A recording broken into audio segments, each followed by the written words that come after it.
If you're a marketer looking to get influencer ambassadors with the goal of lowering your churn, getting more customers at a better value, getting more conversions, and growing your brand's valuation, I'm going to explain to you how you can do this. Now, this is for people who are already running influencer campaigns or starting them from scratch. But first, let's actually look at examples of what's happened in the past. AG1 actually used influencers to grow from Operation the Garage to 600 million with the creator spend ramping up and the creator program ramping up year after year. And we actually have a sheet behind it. And the whole reason they were able to do this was because they created a long compounding effect of influencers. We're going to dive into how to do this later. Foreo did the exact same thing, multi-tier ambassadors, Notion, exact same thing, this is a software company.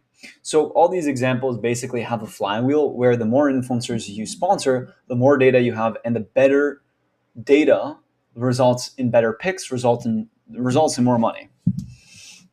So that's important because there's a couple layers. Now, if you are using influencers, you have to understand, don't just sponsor bottom of funnel influencers. Sponsor top middle funnel. Example, let's say you sell hair loss. Bottom of funnel is literally creators that just talk about hair loss. You're missing out a lot of the market. Instead, you should go to top middle funnel. People who talk about lifestyle. A lot of people who just watch lifestyle videos are experiencing hair loss. Not everyone that experiences hair loss only watches hair loss creators, right? So you're able to capture a lot of people who your competitors otherwise are not sponsoring. But a mix is the best, just like any top, middle, bottom of funnel strategy.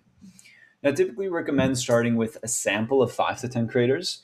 And what you want to do is make sure to follow through on a couple of things, but some of them include sourcing with the right offer, negotiating, and making sure you use winning creative briefs. We actually have an example of on influencerexamples.com. Let me pull it up. We actually have this nice map which shows you basically every just sponsorship with creators and companies. So feel free to take example here, and you could actually see how long the ads have been running for. The longer they are, typically that means the more of a result they're bringing, because companies that run them for a long time are not just blowing out budget, you know? So once you do have influencers, we recommend 80-20. 80-20 meaning you keep 80% of the roster that performs, 20% you swap out month over month. Now, what metrics should you look at? Well, you should actually look at lifetime value versus companies or customers coming from ads. Now, the reason you want to look at this is because think of an influencer as a warm referral. People might actually be willing to try your product for longer, especially if it's a supplement where it takes time to see the effect, right? You might not see after 1 month. People might churn. But if it's a warm referral and people say, hey, you need to at least try this for 5 months, people might actually stick through for those full 5 months. Your CAC should be lower. You should have a higher landing page conversion rate because they're warmer. Basically, every stat should be higher than ads or anything other than referrals, because these are basically warm referrals.